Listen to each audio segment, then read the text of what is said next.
Good morning and happy Christmas, everyone. I hope you all had a wonderful Christmas holidays. How are you doing today? Are you good? Did you have a nice Boxing Day as well if you celebrate? What did you get up to? Was Santa kind to you? What did he bring you? Let me know, of course, down in the comments. What have you been up to? I've had a lovely few days, I'm not going to lie. It's been great. I didn't expect Ruben to be so present, if you know what I mean. I thought he was going to be too small, but he's enjoyed it as well. And I feel tired, but I feel refreshed and revigorated. Looking forward to tonight's game of football. Of course, it's going to be a tricky one.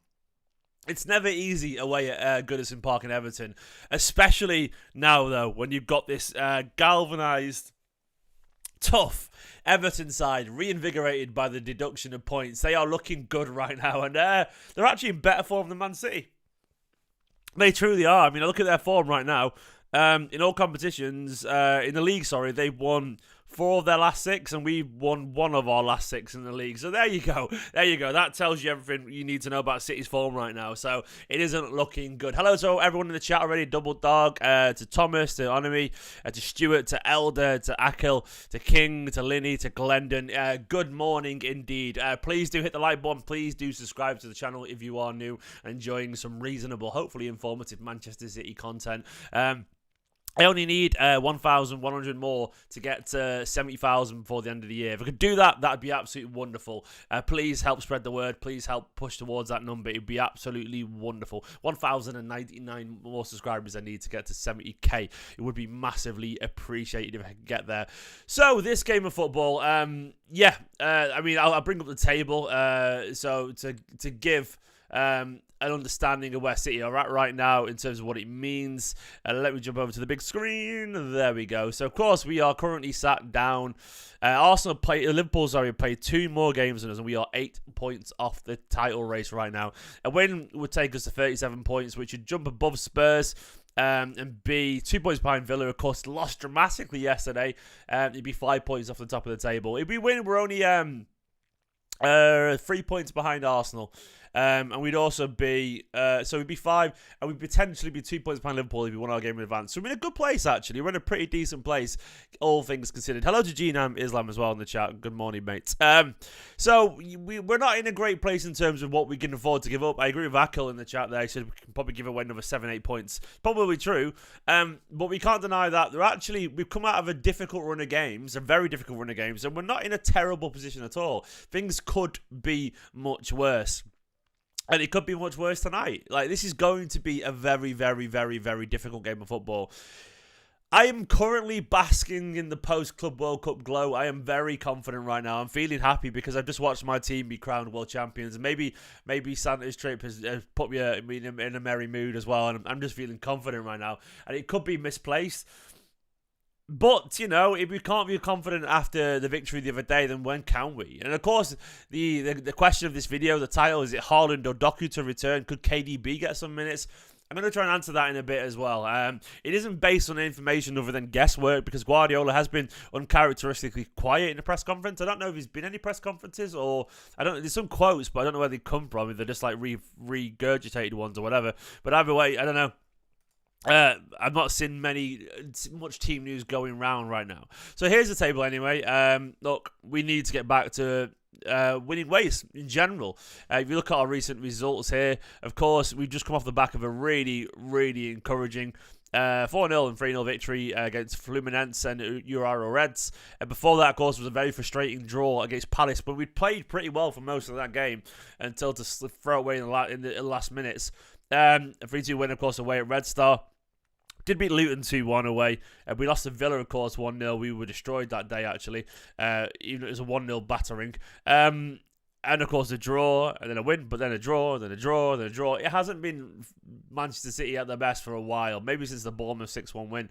We need to find something close to our best. And I actually thought against Fluminense, we were actually pretty good. I mean, I'll show you how we lined up that day just as a quick reminder, which feels like a long time ago now, doesn't it? We played some nice football that day. There was a lot of control, and this was a team. It was Edison, Walker Stones, Diaz Ake, Rico Rodri, Bernardo Phil, Jack, and Alvarez, which was, look, I wouldn't be surprised if we see a team very similar to this, like very, very, very similar to this for Goodison. Maybe a change here, maybe Kovacic potentially for Rico, I don't know, but we'll get onto it in a bit. But I think we'll see a very similar team. Well, what do you expect when you go away to Everton? I mean, I'll go over to Everton right now. And here they are. They're currently sat obviously 17th in the table, but that's been masked, of course, by a 10-point deduction. Without that deduction, they'd be on 26 points. They'd be comfortably in mid-table, around 10th.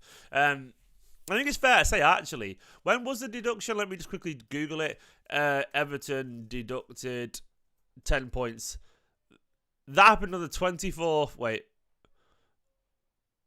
Yeah, that happened around mid-November. So if you look at Everton's results since then, it's been quite remarkable a turnaround in form. So at the time, just before they beat West Ham, to be fair, they drew against Brighton. Actually, to be fair, they were on decent form.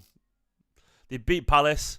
They obviously lost to United. But then, since then, they beat Forest away. They beat Newcastle 3-0 at home, which is really impressive. Everton 2-0 against Chelsea. They beat Burnley 2-0 away. They did got the Carabao Cup, but that's some penalties. They obviously, of course, lost to Spurs 2-1, but their general form has been good. This is an aggressive, tough Everton side. This is how they line up against Newcastle. Pickford, Seamus Coleman, the Everton legend, Tarkowski, Branthwaite, Mikalenko, Ashley Young still pulling up trees over there, Decor, Idrissa Gueye. I think he's not available for this. Dwight McNeil, Harrison, and Dominic Calvert-Lewin. In terms of their actual team news, I think they've got a few players potentially out. Let me just double check my notes. They've got, I think Idrissa Gueye is not available, which means I think Andre Gomez might get a start. So here we go. Oh no, sorry, Decor. Oh, he's not. Yeah, Idrissa Gueye. He's probably out because he got injured against Spurs. I think Andre Gomez would probably start in that instance. I think Ashley Young and Seamus Coleman are sort of touch and go. Dele Alli's just still kind of recovering from his injury as well.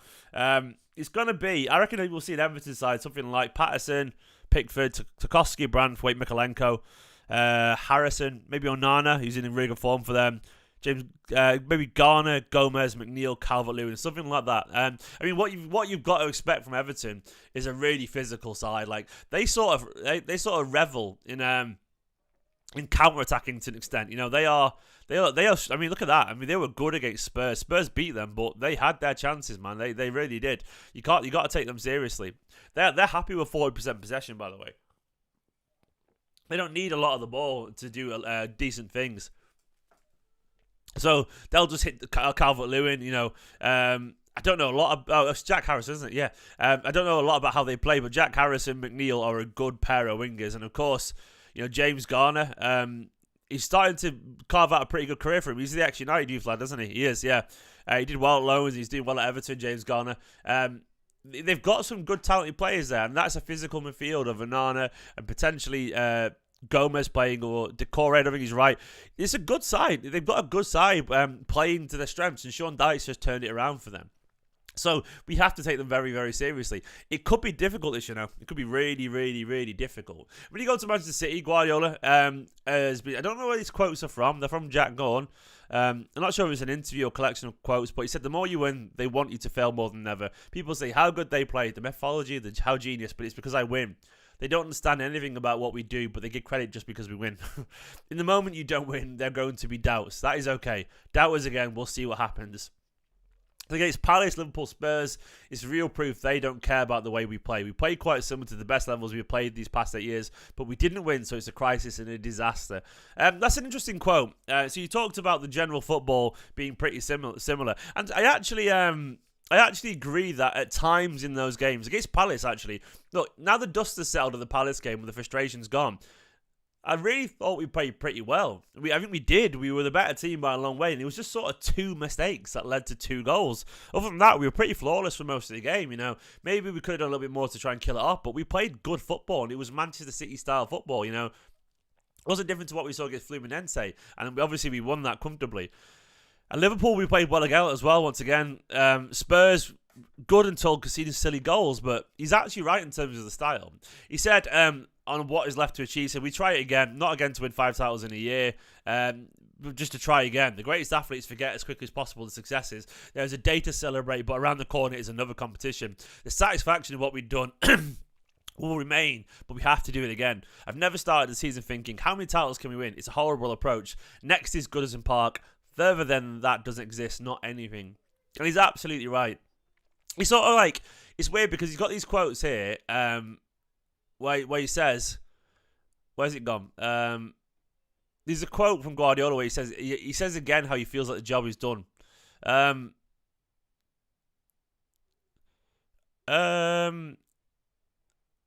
can't find the quote, but he talked about it being the job sort of being done.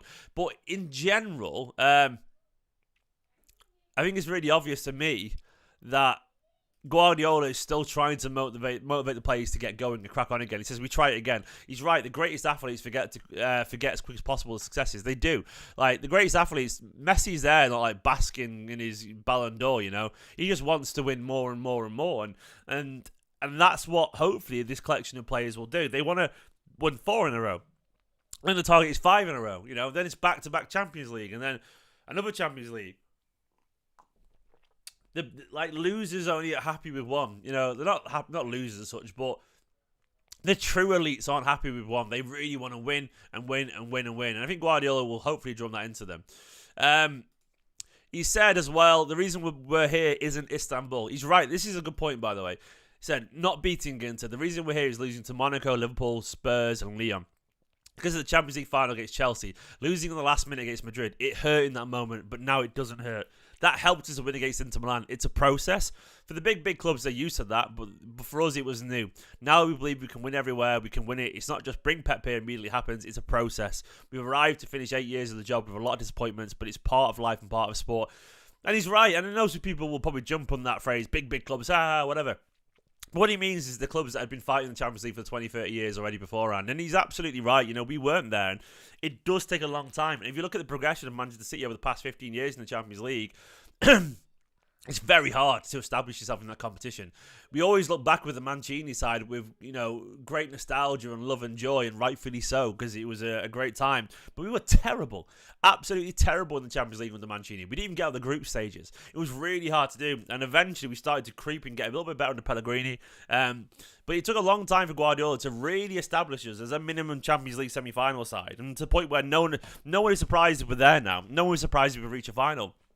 Because that's what it takes to do. You have to sort of earn it slowly. And Guardiola's instilled that belief that it takes time. And he's, as he said, it's not just a case of, you know, oh, Pep's there, we'll win it now. You know, the whole squad, the whole club, everyone has to believe it. The fans do. You have to earn that right to get to the final. It's just difficult. Ask Sir Alex Ferguson, you know. Ferguson, United's greatest of all-time manager, he struggled a lot to get that first win as well in the Champions League. And then after that, it comes a bit easier. That's Chelsea. You know, Chelsea, of course, have found it a bit easier to win a second. And I'm sure we will too. Pep talked about the general mood. He said it's really good these 5 days at the Club World Cup. We created an incredible team building and spirit, and Kyle Walker drove and guided us. With the backroom staff together, we play games together, and we talk. It was really good. We behaved really well. So, yeah, it's been nice. It's been nice, you know. I think the players probably really needed that. I think they definitely did. It's one of those things where they probably were looking for a little bit of focus. Sometimes you need separation in life. Sometimes you need to take a step back. And I was sort of glad to watch everyone else sort of thrash it out as we sort of relax, because it's tiring, you know, watching the City sometimes play back to back, and watching like City sort of kind of like slowly take the time, ease into a tournament and be kind of chill in this hot weather and win a tournament and be crowned world champions. I don't know. I think it was good for him. So let's try and get onto this team then. The big questions, of course, are around Erling Haaland and Jeremy Doku and Kevin De Bruyne. Now, I've searched. As far as I know, I can't find any information about who is potentially available tonight. It's very difficult. I just don't know, sadly. I just don't know about who's available tonight, because I don't think there's any quotes from Guardiola. I don't know if there's any updates anywhere. And if anyone's seen any, let me know. But as far as I'm aware, we are sort of going into this blind. So we're talking about guesswork here and what I think is going to happen. The thing is with Haaland is entirely down to, is he in a bit of pain or not? I think that's it. I suspect I've got a sneaking feeling that Haaland might be okay. This is just my guess here. It's a genuine guess, but I've got a feeling he might be all right. Which would be nice. But it is sort of, once again, just based on a guess. I feel like it's down to rest and pain sort of subsiding a little bit with him. And I do think he might be okay. Doku, I'm a little bit in the dark with Doku. I've got a feeling he's a little bit further away potentially still. Maybe away at Goodison isn't quite the right time. And I reckon, yeah, we'll see. I'm going to say Ederson will start. I reckon Ake will start left back. I'm going to say Stones and Diaz. I think it's hard for Guardiola, but I think how he played the other day, so this would be Diaz, I think works. I think Kyle Walker's going to start as well. I think the back four will be like that. It'll be something like this. Rodri is absolutely fine. He is going to play. He said he's available, so I'm going to presume he is available. When you think about the team again, do we think Haaland's going to play in the chat? Let me know. What do we reckon? Do you think Haaland will be available? I don't know, man. I don't know. We will see. I've got a feeling he will. I'm going to go guess yes. And I reckon... I don't know. It's difficult because Alvarez was so good the other day. Do you know what? Haaland on the bench is my honest opinion. Haaland was on the bench. Haaland on the bench. Alvarez to start. Alvarez was good. He was good the other day. I think he'll start. I think Jack Grealish will play on the left. I think over here we'll see... Probably... So, you look at how we played the other day here. Phil was through the middle. I think it's going to be similar to this. I think it will be. I think it'll be Silva out wide. I think we'll see... Oops. Here, I think we'll probably see Kovacic and Foden. I think it'll be something like that. I don't think Rico Lewis will play. I think Kovacic will get the start. Yeah, I think he will. I don't see Thingy being involved, by the way, De Bruyne at all. I don't think he's close yet. I know it could be Nunes, but I think Pep prefers Kovacic a little bit right now still. I wouldn't be against Nunes starting, but I don't think Pep's going to start Nunes. I think we went to Kovacic first, didn't he, the other day? Kovacic came on first for Rico Lewis, and Nunes came on late for Foden. I think Nunes is I feel like Nunes is the Foden replacement. I think Kovacic is the Rico Lewis replacement, if that makes sense. I think they're very different, and I think he's going to start. He'll go for the control, I reckon. So based on that, I think it'll be something like this. Maybe Kovacic a little bit deeper every now and then, Foden there. I think it's going to be something like that. He's going to go for strong. He's going to go for organised. Jack Grealish hopefully will capitalise on his form a little bit. And it's going to be interesting to see how it goes. I like Nunes, by the way, but I feel like, yeah, he's going to come on when things are a little bit more comfortable and we're a bit more control. And he'll come on to run sort of at people late on. Maybe a Foden replacement or something like that. I wouldn't be against Silva more central for what it's worth and Foden out on the right. I wouldn't be against that at all. Because I just genuinely sort of like Bernardo central in big games like this. And I think this is a big game, by the way. It is a physical game. He could risk Haaland, but what I would say is Alvarez was excellent against Fluminense. He scored a really nice goal. And I think Alvarez sort of earned the start, you know. And Alvarez will be pretty confident right now after a couple of really lovely goals the other day. One lovely goal. What a finish for that chest, eh? Beautiful. And then a tap in, of course, from his right foot. Now, I think largely we'll see that, something like that. I'm going to go. I don't know if this is just the Christmas spirit kicking in. I'm feeling confident, but I'm going to say a Man City win. You know, I think I'm going to battle to a 1-0 away win. I think it's going to be scrappy. I think it's going to be tough. But I can see with Stones and Diaz, and Stones will shift forward. By the way, he will shift forward a little bit like that every now and then. I think it's going to be a really galvanised back line. I think Ake's got a big game. You know, I think his physicality will be useful. Kyle's got to be really focused. I think he might be. You know. I think it's going to be something like this. But that's my prediction, guys. Do let me know, of course, what you reckon the 11 will be, how you want to see us play.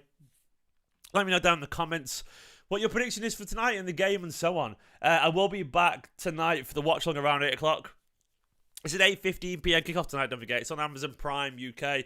And we will see how it goes. I'm looking forward to it. For now, though, I am very tired. And I'm off to Town Park today with a family to go to a winter wonderland thing. So if anyone's watching this and they're actually going to that coincidentally, say hello if you've seen me. In a bit, come on you Blues. See you in about 11 hours, Feral Trapper winners. Bye-bye.